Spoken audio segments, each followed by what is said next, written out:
അപ്പോൾ എല്ലാവർക്കും നമ്മളുടെ സ്റ്റോക്ക് മാർക്കറ്റ് സീരീസിന്റെ പാർട്ട് 12ലേക്ക് സ്വാഗതം.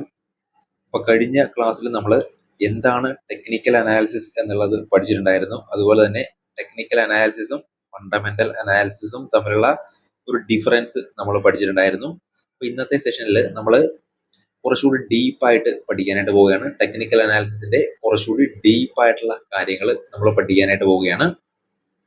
ഫസ്റ്റ് ഓഫ് ഓൾ നമ്മൾ ഈ ടെക്നിക്കൽ അനാലിസിസ് പഠിക്കുന്നത് ഒരു കാർ ഓടിക്കാൻ പഠിക്കുന്ന പോലെയാണ്. അതായത് നിങ്ങൾ ഒരു കാർ ഓടിക്കാൻ പഠിച്ചു കഴിഞ്ഞാൽ അത്യാവശ്യം നിങ്ങൾക്ക് എല്ലാ കാറുകളും കൈകാര്യം ചെയ്യാനായിട്ട് പറ്റും. അപ്പൊ അതുപോലെ തന്നെയാണ് നമ്മൾ ടെക്നിക്കൽ അനാലിസിസ് പഠിക്കുന്നത്. നമ്മൾ ഇന്ത്യൻ മാർക്കറ്റിൽ പഠിച്ചു കഴിഞ്ഞാൽ നമുക്ക് അത്യാവശ്യം ക്രിപ്റ്റോ മാർക്കറ്റിലും അതുപോലെ തന്നെ ഫോറക്സ് മാർക്കറ്റിലും ഈ ഒരു ടെക്നിക്കൽ അനാലിസിസ് അപ്ലൈ ചെയ്തിട്ട് നമുക്ക് നമ്മുടെ ഒരു പോയിന്റ് ഓഫ് വ്യൂ ഡെവലപ്പ് ചെയ്തെടുക്കാവുന്നതാണ്.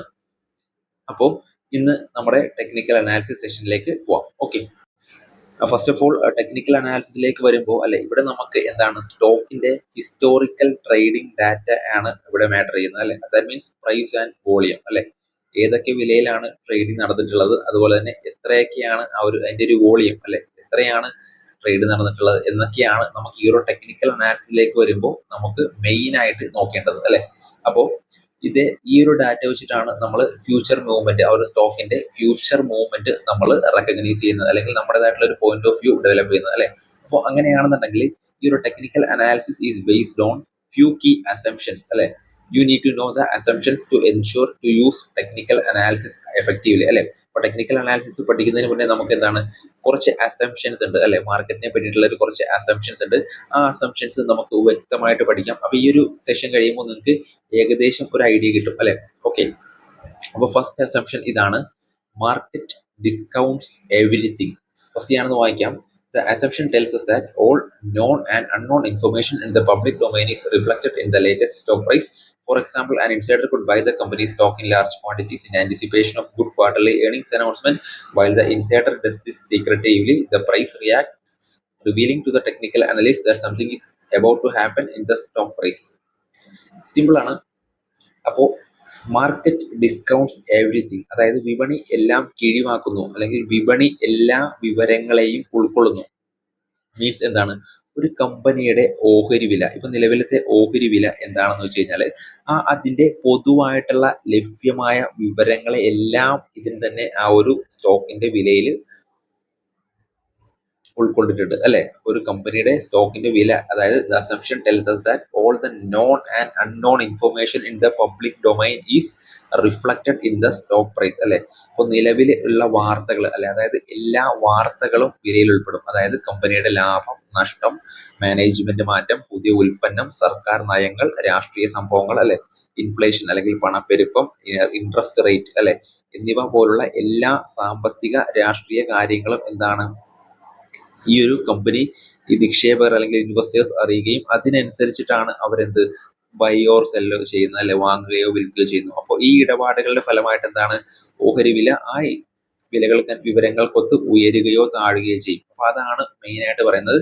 ഫോർ എക്സാമ്പിൾ പറയുകയാണെന്നുണ്ടെങ്കിൽ an insider could buy the company's stock in large quantities in anticipation of good quarterly earnings ഒരു നല്ലൊരു ഏർണിങ്സ് അനൗൺസ്മെന്റ് വരുന്നതിന് മുന്നേ എന്താണ് ഒരു കമ്പനിയുടെ അകത്തൊരു ഇൻസൈഡർ ഉണ്ടാവും ആ ഒരു ഇൻസൈഡർ എന്ത് ചെയ്യും, കമ്പനിയുടെ സ്റ്റോക്ക് നല്ല രീതിയിൽ വാങ്ങിക്കും പക്ഷെ ഇൻസൈഡർ ഇത് സീക്രട്ട് ആയിട്ടാണ് ചെയ്തെന്നുണ്ടെങ്കിലും നമുക്ക് ചാർട്ടിൽ ആ ഒരു പ്രൈസിന്റെ റിയാക്ഷൻ കാണാനായിട്ട് സാധിക്കും. അതെന്താണ് ഈ ടെക്നിക്കൽ അനാലിസിസിന് റിവീൽ ചെയ്യും. എന്താണ് that something is going to happen in the stock price ആ ഒരു മൂവ്മെന്റ് കാണുമ്പോൾ നമുക്ക് മനസ്സിലാവില്ല ഈ ഒരു സ്റ്റോക്കിൽ എന്തെങ്കിലും സംഭവിക്കാൻ പോവുകയാണ് എന്നുള്ളത് നമുക്ക് ജസ്റ്റ് മനസ്സിലാവും. അപ്പൊ ഇതാണ് ഈ ഒരു മാർക്കറ്റ് ഡിസ്കൗണ്ട്സ് എവരിത്തിങ് എന്നതാണ് ടെക്നിക്കൽ അനാലിസിസിന്റെ ഒരു മൂല സിദ്ധാന്തം എന്ന് വേണമെങ്കിൽ പറയാം അപ്പൊ എല്ലാ അടിസ്ഥാന വിവരങ്ങളും വിലയിൽ ഉൾപ്പെട്ട് കഴിഞ്ഞാൽ എന്താണ് വിലയുടെ ചലനം മാത്രം നോക്കി നമുക്ക് വിപണിയെ മനസ്സിലാക്കാനായിട്ട് പറ്റും ഓക്കെ. അപ്പൊ ഫസ്റ്റ് റൂൾ എന്താണെന്നുള്ളത് നമുക്ക് മനസ്സിലായി.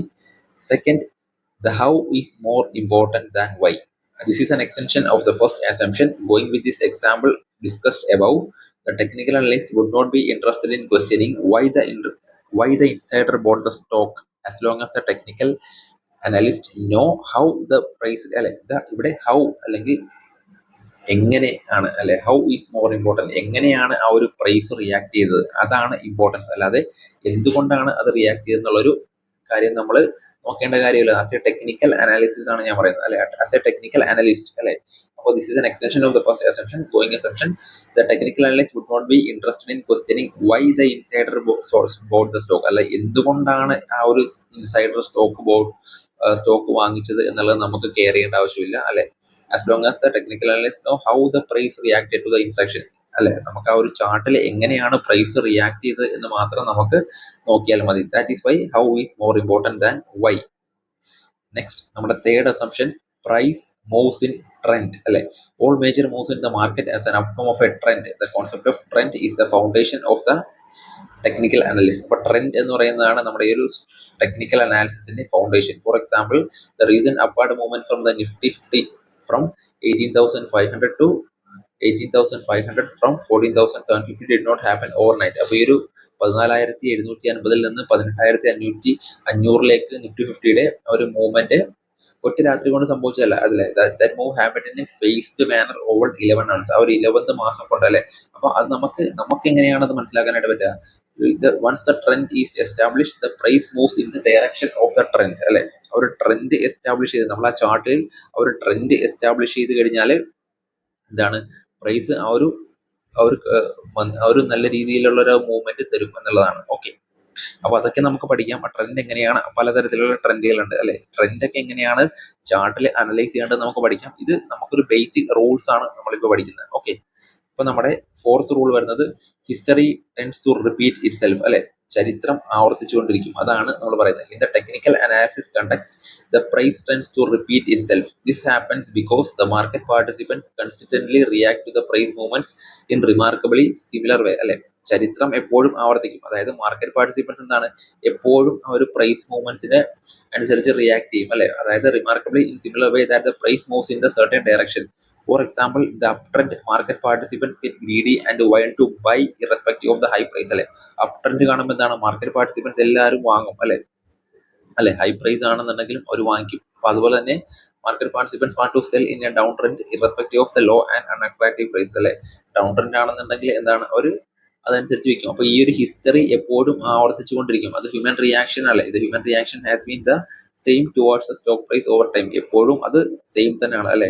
അപ്പോൾ അപ് ട്രെൻഡിൽ ഇവർ വാങ്ങിച്ചുകൊണ്ടിരിക്കും, അതുപോലെ തന്നെ ഡൗൺ ട്രെൻഡിൽ സെൽ ചെയ്തുകൊണ്ടിരിക്കും. അപ്പൊ അതുകൊണ്ട് ഹ്യൂമൻ റിയാക്ഷൻ എപ്പോഴും സെയിം ആണ്, അതാണ് ഇതുകൊണ്ട് ഉദ്ദേശിക്കുന്നത്. അതുകൊണ്ട് ഹിസ്റ്ററി. അപ്പോൾ ഇന്നത്തെ സെഷൻ നമ്മൾ ഇത്രേ കാര്യങ്ങളെ കവർ ചെയ്യുന്നുള്ളൂ. അപ്പോൾ സെഷൻസ് ഒക്കെ ബോറിംഗ് ആണ് നമുക്കറിയാം. അതായത് ഈ ഒരു തിയറി പാർട്ടും കാര്യങ്ങളൊക്കെ നമുക്ക് ഇങ്ങനെ പഠിക്കാനായിട്ട് പറ്റുള്ളൂ. ഇത് കംപ്ലീറ്റ് ചെയ്ത് കഴിഞ്ഞ് കഴിഞ്ഞാൽ നമുക്ക് പ്രാക്ടിക്കൽ സെഷനിലേക്ക് പോകാം. എന്തായാലും കുറച്ച് ക്ലാസ്സുകളോട് തിയറീസ് എന്തായാലും ഉണ്ടാവും. അപ്പോൾ അടുത്ത ക്ലാസ് മുതൽ നമുക്ക് എന്തായാലും കുറച്ച് കാര്യങ്ങളോട് ചർച്ച ചെയ്ത ശേഷം പിന്നെ പ്രാക്ടിക്കലിലേക്ക് പോവാം. അപ്പോൾ നിങ്ങൾ എന്തായാലും വീഡിയോസ് കാണുക, ഇഷ്ടപ്പെട്ടു കഴിഞ്ഞാൽ ലൈക്ക് ചെയ്യുക. ഓക്കെ, എന്തായാലും അടുത്ത സെഷനിൽ കാണാം.